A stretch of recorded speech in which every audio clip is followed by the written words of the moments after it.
banyak sekali hal-hal yang belum dituliskan. Gitu. Selama 26 tahun kita tidak menulis sejarah. Ya, yang dilakukan oleh pemerintah.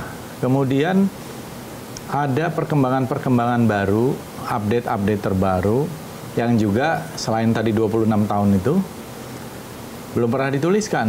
Temuan-temuan yang sifatnya arkeologis misalnya. Jadi ada yang mengatakan kalau ingin merusak satu suku bangsa, hancurkan sejarahnya. Dan kepentingan penulis maupun siapa yang berkuasa. Ketika kita bicara tentang sejarah, sejarah selalu ditulis oleh pemenang.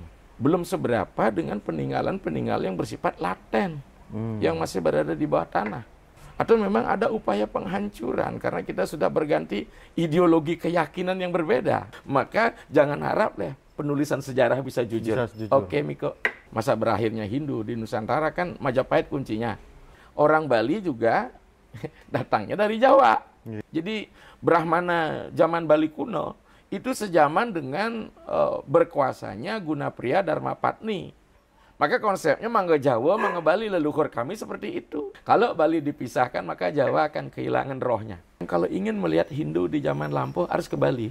Jadi Bali ini peradaban Hindu kuno sebenarnya. Ya nggak? Yang paling lucu sekarang kan orang Hindu Bali, Nusantara ke India-Indiaan. Nak Miko. Dirjannya diberikan kewenangan bukan ditulis oleh orang lain agar tidak ada subjektivitas yang masuk terlalu berlebihan atau justifikasi yang tidak pada tempatnya. Lebih baik kembalikan toh. Ya, kalau ingin sejarah itu jujur, berikan si pelaku dan pewaris budaya itu yang menuliskannya.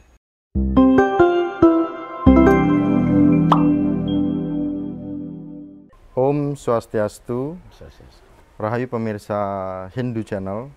Astungkara pada kesempatan hari ini dan beberapa bulan ke depan Hindu Channel berada di Bali. Ini adalah bentuk dari semangat kami Hindu Channel mendengarkan banyak tokoh-tokoh kemudian generasi Hindu untuk mencari literasi-literasi yang ada di Bali. Karena tentu berbicara terkait dengan Hindu, notabene Hindu Nusantara pasti ada di Bali. Silahkan Bapak Ibu berkomentar di Hindu Channel ketika Hindu Channel menyampaikan bahwa konteks Nusantara ada di Bali. Namun pembahasan kami pada hari ini kita melihat statement Kementerian Kebudayaan Bapak Fadlizon. Tentu ini memantik dari beberapa pandangan-pandangan, baik itu tokoh masyarakat, baik itu generasi Hindu, baik itu para cendekiawan, baik itu para pemimpin-pemimpin negara. Namun Hindu Channel tentu terkait dengan pembaruan sejarah di Indonesia ini, konteks dalam Hindu pasti ada. Karena di situ disebutkan ada pembaruan terkait dengan penemuan-penemuan prasasti, peninggalan-peninggalan sejarah. Hari ini kami berada di Bali bersama dengan Ida Pandita Empu Jaya Acaryananda di Griya Mumbul Sari, Gianyar. Swastiastu, Ida. Swastiastu, Nak Miko. Iya. Pengantarnya terlalu banyak, Ida.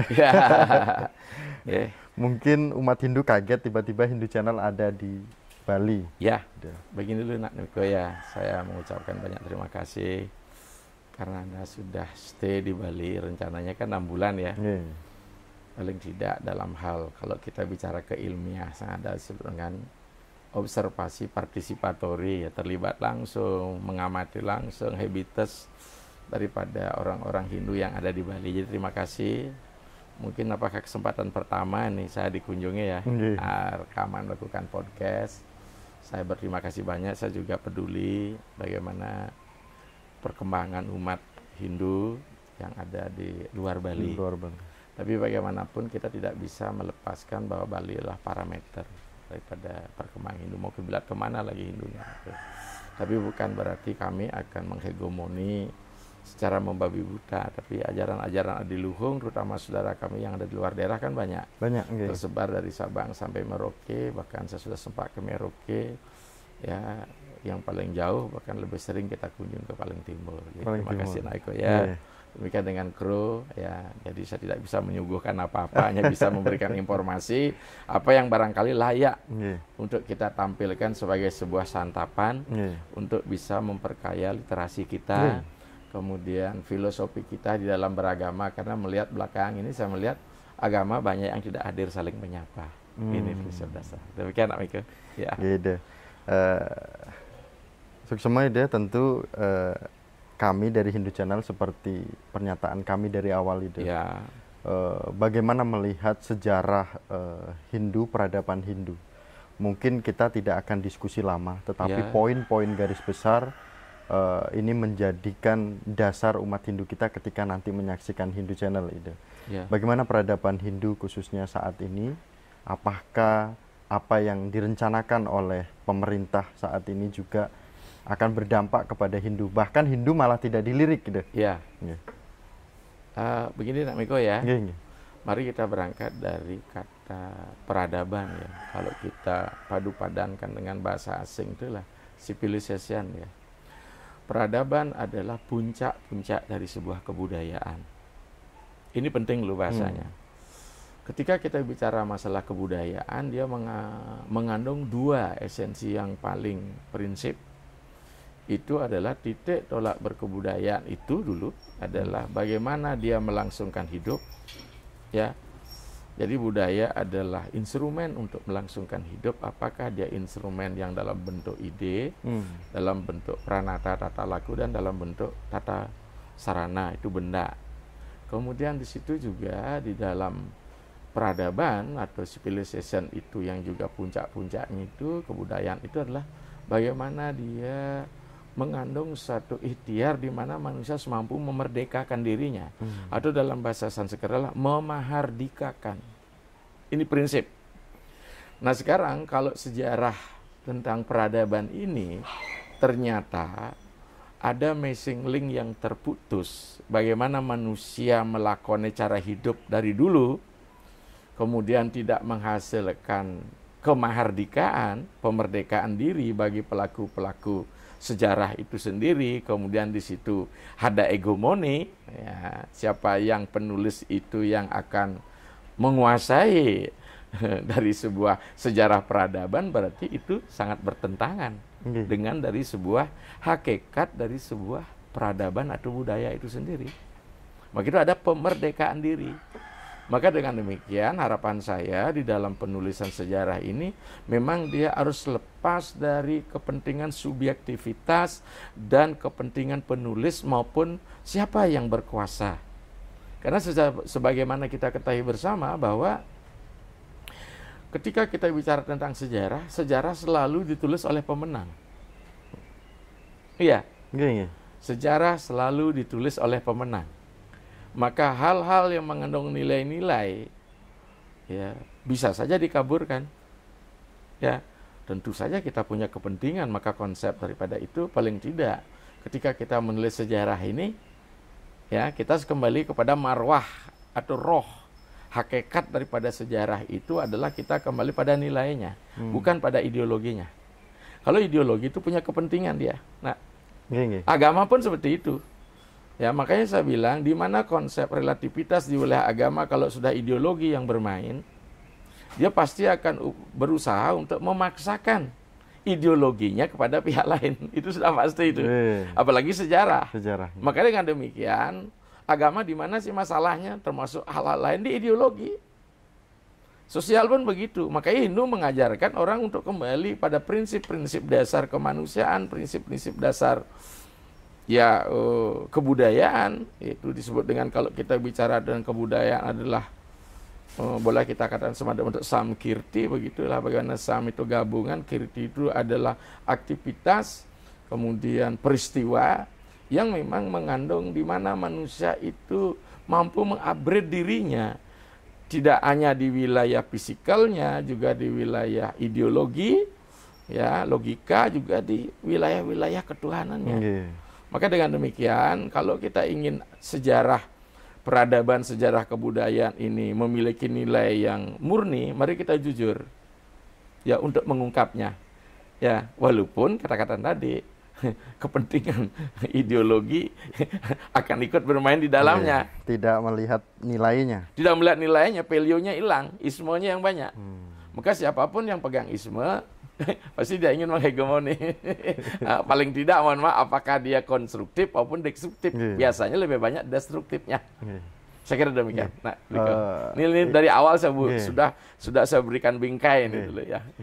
Ide Pandita tadi menarik dari sisi nilainya. Mungkin kalau kami dari Hindu Channel meminta ide untuk menyampaikan peninggalan-peninggalan Hindu yang belum tertulis tetapi memiliki nilai, atau yang terbaru ditemukan memiliki nilai, bahkan yang belum, yang mungkin dekat-dekat Prambanan atau sekitar Jawa, bahkan di Bali itu sendiri, itu belum tertuliskan, itu ada ndak sih ide gitu? Karena peninggalan-peninggalan ini kan memang benar-benar pasti akan dilihat nanti, harus ada di buku ini. Jangan sampai di pembaruan sejarah ini, ya tadi nilainya nggak ada, bahkan sejarahnya di Hindunya pun nggak ada ide.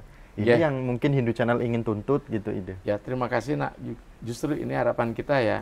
Mohon maaf saja, mungkin kita melihat kadang-kadang penjajah sebagai kolonial itu jelek gitu ya, buruk ya terhadap daerah jajahannya. Tapi tanpa penjajah, ya, Raffles dan sebagainya, tentu kita tidak akan melihat temuan-temuan, bukti-bukti peninggalan peradaban-peradaban masa lampau. Betul nggak? Betul. Apakah Borobudur kita waris seperti itu sudah luluh lantak? Apakah karena kondisi alam sehingga pemindahan pusat kerajaan karena Merapi Merbabu di Jawa Tengah yang kemudian pindah ke Jawa Timur berdirinya Medang, atau memang ada upaya? Maka kan sekarang kini boleh saya katakan apa yang muncul ke permukaan dalam bentuk manifest peninggalan-peninggalan kepurbakalan itu, saya kira belum seberapa dengan peninggalan-peninggalan yang bersifat laten, yang masih berada di bawah tanah. Karena peristiwa ruang dan waktu dia lapuk, atau memang ada upaya penghancuran karena kita sudah berganti ideologi keyakinan yang berbeda. Mohon maaf, itu tentang Jawa. Maka itu saya sering bilang kalau bicara tentang Bali, mohon maaf agak ekstrem ya. Bagaimana ide kalau Gunung Pura Besakih hancur, dia bilang begitu. Ada pertanyaan begitu. Bagi saya tidak menjadi masalah.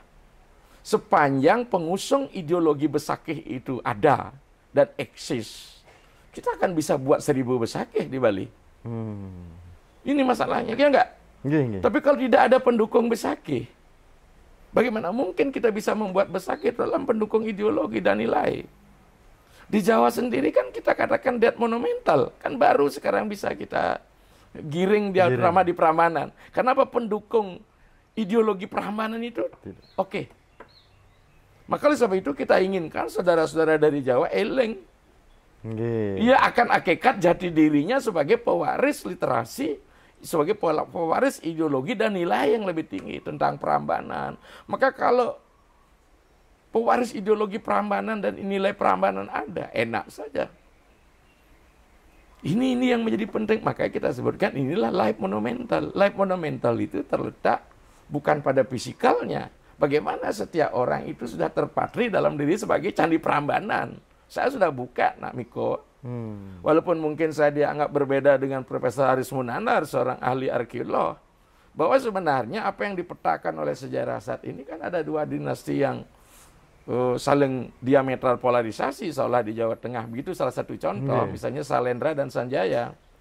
Tapi kan Purbacaraka kan mengatakan tidak ada 2 dinasti, walaupun pendapat Barat mengatakan demikian. Jadi saya melihat bahwa itu kalau orang arkeolog kan hanya melihat peninggalannya, fisikalnya, di situ baru dia kemudian dia balik masuk ke prasasti, di Piloloh kan seperti itu. Kalau saya melihat dari nilai, mari kita lihat bahwa mereka ajaran di Jawa saling melengkapi Siwa dan Buddha yang kita warisi saat ini. Sebenarnya Kenusantara kita kan Siwa Buddha. Hindu itu kan baru diimport itu istilah Hindu, betul tidak? Bahkan di Bali pun kita sebut sebagai agama Tirta. Nah, kan itu dia. Nah, berarti Siwa Buddha. Nah, maka itu ini paling besar. Nah, itu sih memulai dari misalnya Candi Pawon misalnya. Pawon itu kan tungku perapian. Dapur loh. Dapur. Apa yang ada pada diri manusia?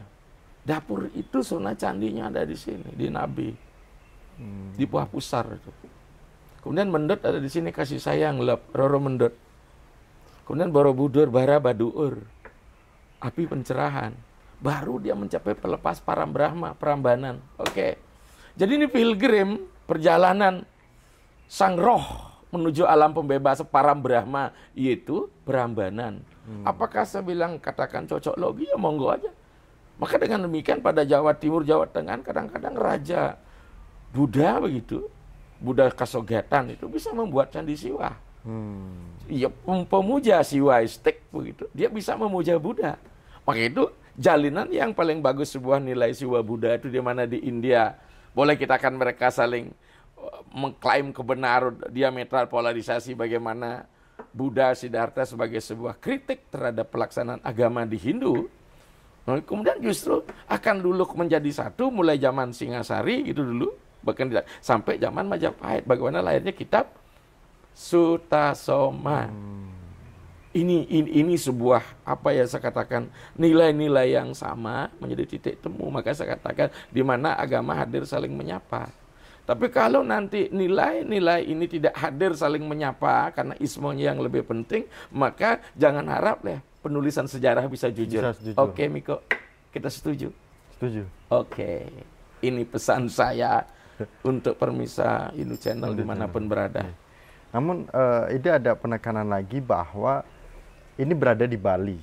Ketika kita berbicara Bali, tidak terlepas dengan sejarah Jawa juga. Betul. Nah, kalau ini ada proses penyusunan, akankah ini akan berantakan khususnya sejarah yang ada di Bali? Kalau memang ini melakukan dengan ideologi tadi itu. Karena di Bali ini kan banyak titik-titik kayak misalkan sejarah Empu Kuturan, banyak sekali peninggalan-peninggalan yang dari Jawa, gitu. Nah, jangan-jangan sampai melibatkannya bukan orang yang tahu sejarah yang ada di Bali akhirnya. Paling tidak begini, ketika dia ingin menyusun kembali itu ya kita harus mengangkat salah satu narasi sejauh mana luas kekuasaan Majapahit. Ini di Majapahit dulu ya. Ini level belakang di Hindu yang akan menjelang masa-masa berakhir. Ini saya tidak sebut runtuhnya. Masa berakhirnya Hindu di Nusantara kan Majapahit kuncinya. Di situ kan ada satu kitab yang bernamanya Nagara Kertagama. Ya. Nagara Kertagama ada disebut dengan Kidung Desa Warnana. Ini ditemukan katanya, saya lupa kayaknya di Lombok ditemukan. Nah, jadi Lombok bisa saja dibawa oleh Belanda kan, atau memang Belanda yang menemukan di Lombok. Jadi orang-orang Bali kan urbannya juga ke Lombok. Kita nggak bisa ngomong apa. Orang Bali juga datangnya dari Jawa. Apa yang dijelaskan, mohon maaf deh, Miko, saya punya semacam satu perjalanan catatan ya kitab Sulayang Geni gitu tentang perjalanan leluhur kami dari Jawa. Itu sudah ada di abad ke-11, itu abad 10-11. Justru pusatnya adalah Semeru, Pasupati. Semeru. Nah, kemudian pusatnya juga di Bromo. Ya, di Bromo pusatnya, makanya yang sana leluhur kami itu. Jadi Brahmana zaman Bali kuno itu sejaman dengan berkuasanya Gunapriya Dharmapatni dan Raja Darmodayana di Bali, Dharma Udayana. Jadi ini kan sudah Jawa Bali. Kemudian orang Jawa leluhurnya, terutama Kediri dan Kauripan, itu cikal bakalnya dari Bali, yaitu Erlangga. Erlangga kan orang Bali. Jadi orang Jawa Tengah, Medang Kemulan, Jawa Timuran ini itu semua orang Bali. Narotama, jadi Jawa dan Bali kami tidak menerima impor dari Bali, dari Jawa, tapi kami juga bukan mengekspor kayak barang aja ya. Jadi orang Bali juga ke Jawa. Maka konsepnya mangga Jawa, mangga Bali, leluhur kami seperti itu. Nah maka itu kalau memang ada satu peta dalam pandangan sejarah bahwa Bali ingin memerdekakan diri dulu ya pada zamannya Sri Ratna Bumi Banten di Bali, maka Majapahit punya kepentingan untuk dia tetap bersatu seperti itu. Maka ekspedisi Gajah Mada tentang Sumpah Palapa juga dilaksanakan kan seperti itu. Jadi sebenarnya kalau boleh kita jujur, kalau Bali dipisahkan maka Jawa akan kehilangan rohnya. Mengapa saya katakan demikian? Karena seperti kata saya, ideologi Jawa sesungguhnya kita yang lanjutkan di Bali. Hanya dia mengalami perubahan sedikit. Misalnya, kalau di Jawa itu candi tempat pemujaannya, kalau di Bali sudah jadi pura, istilah pura pun baru sebenarnya nak Miko. Dulu kan padahal pura itu kan benteng artinya. Ya, nah supaya membedakan antara tempat kerajaan, pusatnya keraton atau kedaton, maka kedaton keraton jadi puri, maka tempat pemujaan disebut pura. Itu baru itu. Kalau dulu ada kahyangan atau yang atau rabut. Zaman dulu itu yang, maka yang tano, yang girik mano berdasarkan prasasti kuna. Ini kan istilah baru, jadi dengan demikian dia sudah mengalami pembaharuan, sehingga kalau kita bicara candi, bahkan di peninggalan-peninggalan yang sejaman dengan Jawa yang ada di Bali, seperti Pura Mangening, bisa dekat di Tempul itu, pasti jadi Gendong Songo di Jawa. Dengan demikian, jadi kita begini, sila hibrid antara Jawa dan Bali. Maka kalau Bali dipisahkan dengan Jawa, Jawa mencari kemana? Maka sekarang mohon maaf ya, identitas kejawanya kayak apa saat ini? Apakah identitas kejawaan pada Mataramku Islam? Ini yang lebih banyak sekarang diambil. Apalagi settingnya. Oke lah, saya tidak mau lanjut lagi. Ya, kalau ingin orang Jawa itu tahu tentang Jawanya ya ke Bali. Jangankan bicara Jawa tentang Bali, saya masih ingat omongan Pak Dirjen kita mantan, beliau almarhum ya, Pak Prof. Dr. Wayan Suwarjaya, MSI. Beliau pernah ketemu dengan seorang ilmuwan dari India bernama Profesor Bhatt.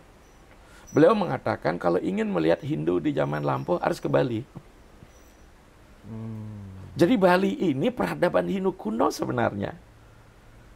Tuh, maka itu begitu Bali ini boleh kita katakan ya masih bisa eksis sustainable. Salah satu yang ikut membangun, terutama Pandit Sastri, sampai beliau berketurunan di Bali dengan buku tentang sejarah Bali, beliau menyusun teks naskah bersama beberapa tokoh Bali, Pujo Trisandi ya, menjelang tahun 63. Jadi beliau sangat konsen. Maka dengan berangkat dari istilah Profesor Bhatt yang diungkap oleh Pak Wayan Suwarjaya, kalau ingin melihat Hindu masa lampau, ya datanglah ke Bali. Ya enggak? Yang paling lucu sekarang kan orang Hindu Bali, Nusantara ke India-Indiaan, nak Miko. Artinya saya melihat ini, kita ini kehilangan apa ya? Keterasingan hakikat dan budaya. Bahasa saya alienasi kultural dan alienasi etologi. Etologi secara hakikat, kultural secara budaya. Maka kalau kita ingin mengangkat sejarah ini kan fakta literasi tentang ya enggak perjalanan apa budaya dari suatu bangsa. Kalau perjalanan budaya kehilangan etologi hakikatnya, nilainya, apa yang bisa kita suguhkan porak-poranda? Maka ada yang mengatakan kalau ingin merusak satu suku bangsa, hancurkan sejarahnya. Selesai itu. Selesai. You adalah suku bangsa yang tidak jelas. Makanya dengan pembaruan sejarah ini jangan sampai proses penghancurannya dari awal pembaruan ini dengan memilih menggunakan ideologi kepentingan pribadi. Nah, mohon maaf saya agak serak nih karena sering bicara terus ya. Sebenarnya yang mau tanya tadi ini serak ini karena jangan-jangan satu hari sebelum Miko kesini udah Dharma Wacana di tempat lain. Sudah memang rutin dari luar daerah. Tiap sore terus. Kita dalam persiapan ngaben ini makanya serak terus ya. Kemarin kan juga di Jawa Timur suara juga serak karena habis-habisnya ini seperti penyanyi. Iya, itulah Dharma Wacana kondang. Kondang. Nah, izin Miko lanjutkan. Berkaitan dengan sejarah kehinduan tidak terlepas dari Dirjen Bimas Hindu. Iya. Bagaimana ide menggiring sesuatu hal untuk agar nilai sejarahnya Hindu itu ada di Kementerian Dirjen Bimas Hindu ini, khususnya di lingkup agama. Ketika nanti yang ditugaskan adalah Dirjen Bimas Hindu, bagaimana mencocokkan bahwa yang menjelaskan tentang Jawa ya memang sejarawan Jawa, menjelaskan tentang Bali adalah sejarah Bali dan bahkan Hindu yang ada di lain seperti itu. Nah ini supaya cocok nih. Mungkin dari sini Prof. Dirjen kan harus nonton. Iya, terima kasih. Saya merasa senang kalau memang dibawa ke Dirjen Bimas Hindu. Mengapa demikian? Satu, saya melihat Dirjen, dia memang punya basis klasik. Karena dia berangkat dari sastra Bali. Ya, progres pendidikannya S1-nya, S2-nya kajian budaya. S3-nya pun kajian budaya. Sebenarnya pas. Hanya permasalahannya, diberikan nggak dia kewenangan regulasi untuk itu? Atau sekarang siapa yang memiliki kemampuan, karena bagaimanapun urusan pemerintah lah, urusan politik yang kuat ini dulu. Ya, ini harapan kita duduk bersama, sebenarnya dari dulu sudah. Termasuk juga di kampus. Sebenarnya kita harus mengajak orang-orang dari berbagai suku, ya, termasuk dari Kaharingan, dari Jawa, Jawa Barat, ya, yang memang memiliki basis arkeologi, antropologi, dan filologi. Ini penting nih, arkeologi nanti juga jadi filolog di situ dia, dan antropologi. Ya, karena bagaimanapun bicara tentang kegunaan yang disebut dengan sebenarnya arkeologi itu kan ilmu tentang kepurbakalaan. Ini mesti harus ada ini. Kita tidak bisa, maka itu kita katakan sebagai seorang pendeta, kita tidak bisa lepas dari dua ini. Dia adalah paham paling tidak tahu tentang arkeologi, antropologi. Nah, walaupun sekarang ilmu tambah ke depan, psikologi juga harus tahu, sosiologi harus tahu, politik harus tahu, ekonomi harus tahu. Karena muara dari kepemilikan modal sebenarnya ada pada pendeta. Makanya pendeta itu, pandita menurut Hindu adalah seorang yang disebut dengan pemilik modal simbolik. Kalau kita kembali kepada teorinya Bourdieu, ini, ya, maka dengan demikian harapan saya, dirjen ini diberikan kewenangan, bukan ditulis oleh orang lain, agar tidak ada subjektivitas yang masuk terlalu berlebihan atau justifikasi yang tidak pada tempatnya. Lebih baik kembalikan toh. Ya, kalau ingin sejarah itu jujur, berikan si pelaku dan pewaris budaya itu yang menuliskannya. Saya kira demikian. Astenggara. Ya. Ide diskusi kita berkaitan tentang pembaruan sejarah yang dilakukan oleh Kementerian Kebudayaan Pak Fadlizon. Harapan kami dari umat Hindu tentu yang disampaikan oleh Ide Pandita Empu Acaryananda, boleh dikatakan ini adalah suara dari umat Hindu. Jika memang Bapak Ibu menyaksikan Hindu Channel dengan sudut pandang dari nilai. Ya.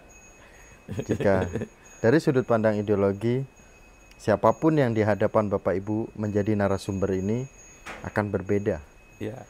Jadi pesan dari beliau tadi sudah jelas bahwa porsi kebudayaan, khususnya situs terkait dengan kesejarahan Hindu, berikan kepada Dirjen Bimas Hindu. Porsi ini sudah akan tepat. Ya. Dan Dirjen akan mengelola dengan baik, yang tentu generasi Hindu akan juga menikmati sejarah yang sesuai dengan alur nilai keleluhuran, bahkan nilai Hindu.